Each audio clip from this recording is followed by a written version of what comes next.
Have you ever stopped to think about why you have to follow laws from both your state capital and from Washington, D.C.? Well, it's not some kind of accident, it's actually a system. It's called federalism, and it's this fundamental balancing act that, believe it or not, shapes almost every single part of your daily life. So let's break down how this constant tug of war for power really works.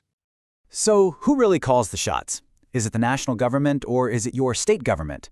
Well, the genius, and honestly the frustration of the American system is that the answer is both. And that tension, that push and pull, is exactly what the founders intended all along.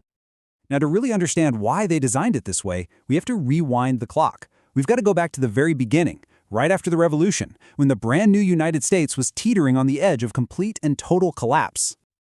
You see, the country's first constitution, the Articles of Confederation, was this huge experiment in states' rights. And folks, it failed. It failed spectacularly. It created a national government that was so weak it was practically useless. The core problems were just glaring. The national government couldn't raise any money. It couldn't tax. It had no real power to enforce its own laws. The states basically had all the power, and they were acting like 13 independent little countries. This wasn't a unified nation. It was pure chaos. So, the founders knew they had to go back to the drawing board. They needed a new system, a big compromise that would create a strong, unified country, but still preserve the power of the states. And their solution? Federalism. And here is the core idea, right here.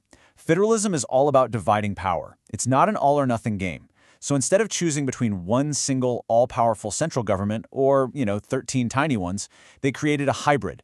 They made a system where both levels, national and state, have their own distinct authority. Okay, so let's break down how this division of power actually works. The Constitution delegates certain powers, things like declaring war or coining money, only to the national government. Then, other powers are reserved specifically for the states. Think running schools or local elections. And then you've got these concurrent powers, like taxing or building roads, where both levels of government can operate at the same time. And this is absolutely crucial. It's embedded right here in the 10th Amendment. This is the constitutional bedrock of states' rights. It basically says, look, if the Constitution doesn't explicitly give a power to the federal government, then that power belongs to the states or to the people. This is what creates that constant push and pull. But of course, the story doesn't just end in 1787. This balance of power has been a moving target, and the way federalism actually works in practice has changed, dramatically over time. Two fantastic food metaphors really help explain this evolution.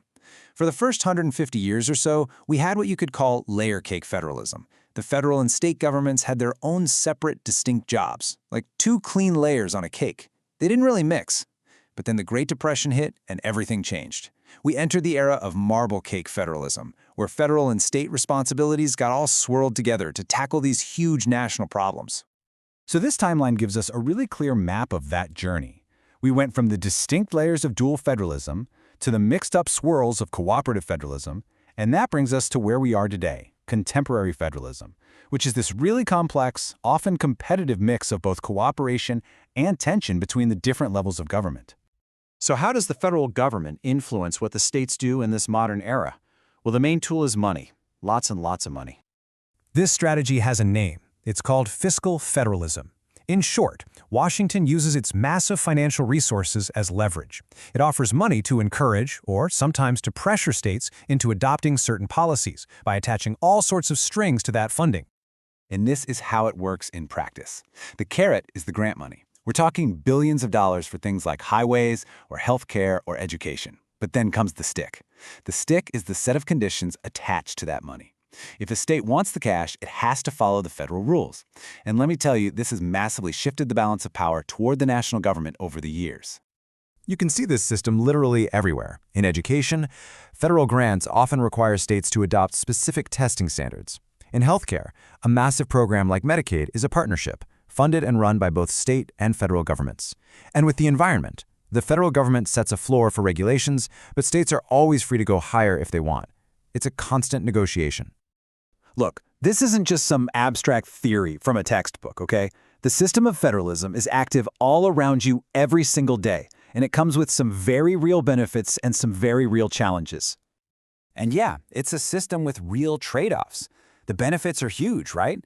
States can experiment with new policies, they can act as laboratories of democracy, And it definitely prevents power from getting too concentrated in one place. But the challenges are also pretty significant. It can lead to major inequalities between states and a lot of confusion over who's actually in charge of what. But you have to understand, this tug-of-war is not a flaw in the system, it is the system. This ongoing debate, this struggle over power between the states and the national government, that's exactly how it was designed to function. Just think about it for a second. That highway you drive on to get to work, it's almost certainly built with a mix of state and federal money, with standards set by both. What about the curriculum at your local school? Well, that's decided by local and state boards, but it's heavily influenced by federal funding requirements. And the response to a big natural disaster, like a hurricane or a wildfire, that's a massive cooperative effort between local first responders, state agencies, and, of course, federal support from FEMA. That right there is federalism in action. Which really leaves us with the ultimate question. Is this constant, complicated, and sometimes really messy struggle for power a design flaw? Or is it a work of political genius that has somehow managed to hold this vast and diverse country together for over 200 years? The answer, as federalism itself teaches us, is probably a little bit of both.